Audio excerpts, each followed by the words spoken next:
lagi penyembuhan pada hari Sabat. Pada suatu hari Sabat, Yesus datang ke rumah salah seorang pemimpin dari orang-orang Farisi dan makan di situ. Semua yang hadir mengamati dia dengan saksama.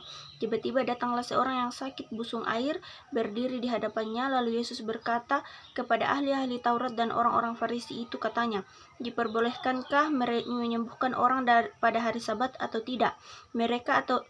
Mereka itu diam semuanya, lalu ia memegang tangannya orang sakit itu dan menyembuhkan dan menyuruh pergi. Kemudian ia berkata kepada mereka, "Siapakah di antara kamu yang tidak segera menarik keluar anaknya dan lembunya kalau terperosok ke dalam sebuah sumur meskipun pada hari Sabat?"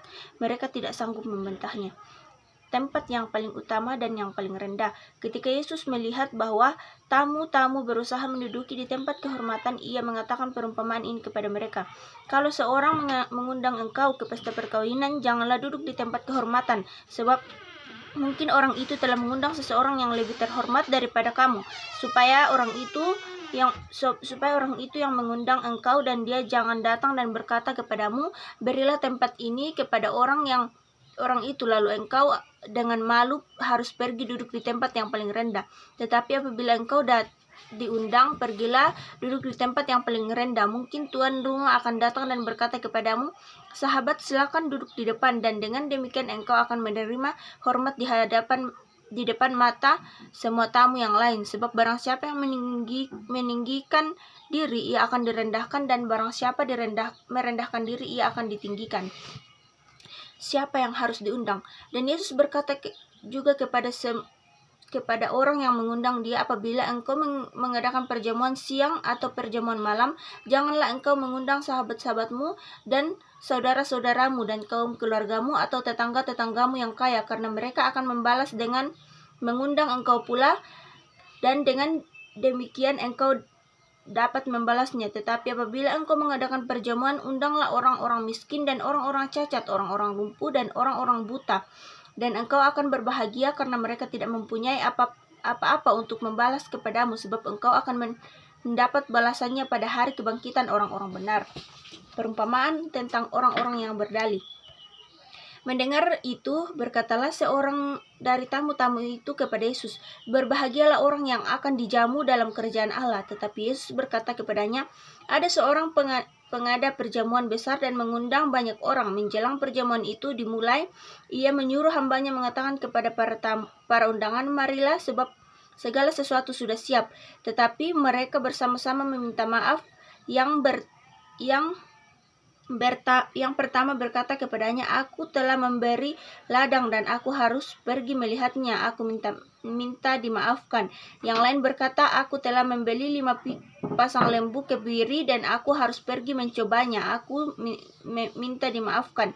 Yang lain lagi berkata, 'Aku baru kawin dan karena itu aku tidak dapat datang.' Maka kembalilah hamba itu dan menyampaikan semuanya itu kepada tuannya. Lalu murkalah tuan rumah dan berkata kepada hambanya, 'Pergilah dengan segera dan segala jalan dan lorong dan bawalah kemari orang miskin dan orang-orang cacat dan orang-orang buta dan orang-orang lumpuh.' Kemudian hamba itu melaporkan tuan apa yang Tuhan perintahkan sudah dilaksanakan.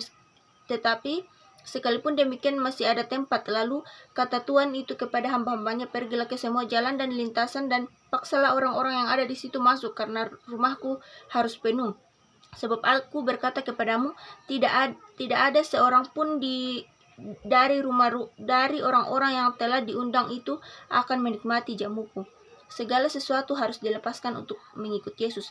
Pada suatu kali, banyak orang yang berduyun-duyun mengikut Yesus, dan Yesus dalam perjalanannya sambil berpaling dan berkata kepada mereka, "Jikalau seorang datang kepadamu dan ia tidak membenci bapaknya dan ibunya, istrinya, anak-anaknya, saudara-saudara laki-lakinya dan perempuannya, bahkan nyawanya sendiri, ia tidak dapat menjadi muridku. Barang siapa tidak memikul salib, ia mengikut aku.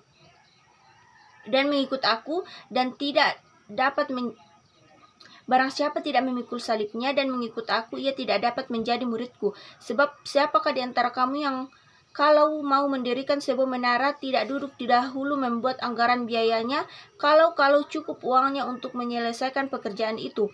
supaya jikalau ia sudah meletakkan dasarnya dan tidak dapat menyelesaikannya, jangan-jangan semua orang yang melihatnya mengejek dia, sambil berkata orang itu memulai mendirikannya tetapi ia tidak sanggup menyelesaikannya.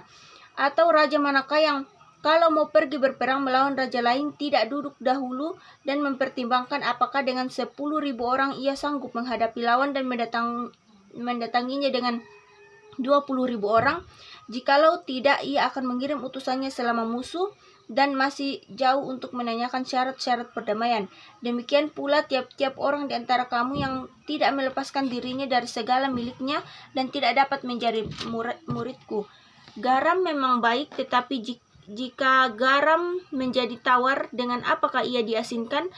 Tidak ada lagi gunanya baik untuk ladang maupun untuk pupuk, dan orang membuangnya saja. Siapa mempunyai telinga untuk mendengar, hendaklah ia mendengar. Firman Tuhan.